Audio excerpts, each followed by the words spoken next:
So guys, nakakita na naman tayo ng wallet.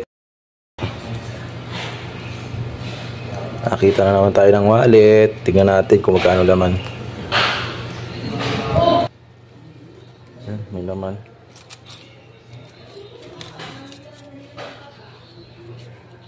Kano to?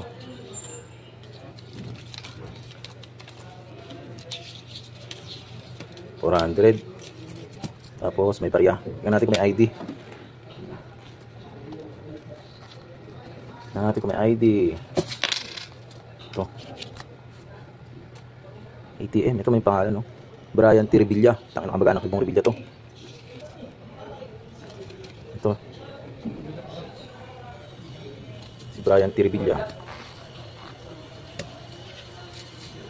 Meron pa dito 500, oh. Hanapin natin yung may-ari. Search natin sa Facebook.